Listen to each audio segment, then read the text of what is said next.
Named SA Rugby's Young Player of the Year in 2005 and Player of the Year in 2007, it's easy to see why Brian Habana is one of the most popular role models for aspiring sports stars. As a youngster, I absolutely loved anything that involved the ball.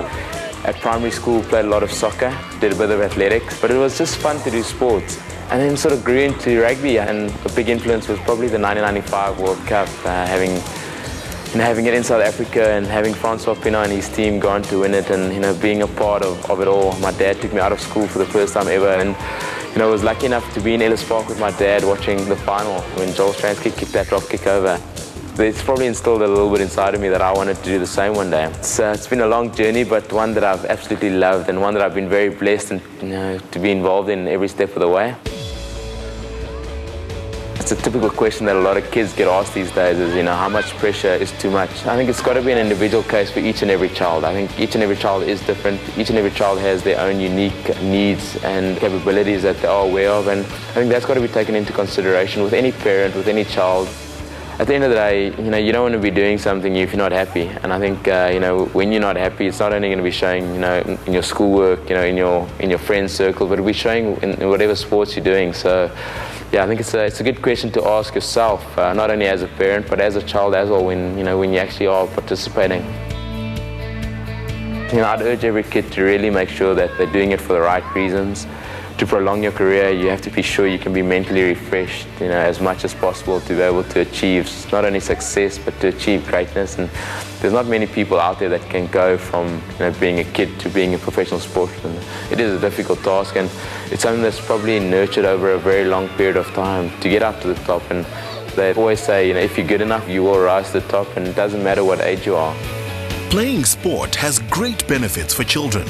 It brings families together on Saturday mornings and teaches young children invaluable life skills.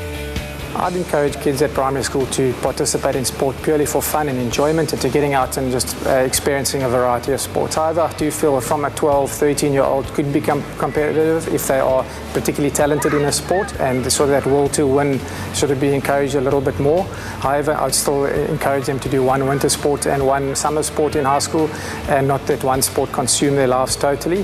However, if they're extremely talented in a sport, then I feel as a parent and as a coach, one should encourage them to fulfill their dreams in that, but without losing the enjoyment side of it and the excitement of playing sport and being part of a team.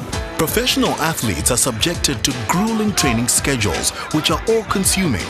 While it is important, Brian recognizes the essential value of recovery. I think rest involves quite a big part of not being able to lose your love of the game. As much as you're privileged and blessed to wake up every morning and do something you love, you don't want to be doing it in a way where you lose the love of it. So I think rest does play an integral part, and I think someone like Professor Tim Noakes, over his last couple of years involved in rugby, has tried to make as much an influence in terms of the rest. And Jake White got it right in 2006, where he rested a number of players, and he went on to win the World Cup. So it's going to be interesting to see how rest plays a part in the professional sport. Myself and Janine eventually, hopefully have kids one day. I think it's a question you start wondering about from the time you get married. And I think being a professional sportsman, there's always that, I wouldn't say that urge, but that that drive that your kids must. If I got to have a little boy, kids are probably going to wonder, is he going to play rugby? Guys are going to start wondering, is he going to become South Africa's, rugby player? But I probably did how my parents, where they allowed me to choose whatever I want to do, and I think that's the most important thing. Sometimes you get kids that might not be naturally talented or might not be naturally gifted to do sports, yet academically they are, off the top in their class, or culturally, they're far beyond, any other. And I think that's important, being able to allow your child to choose.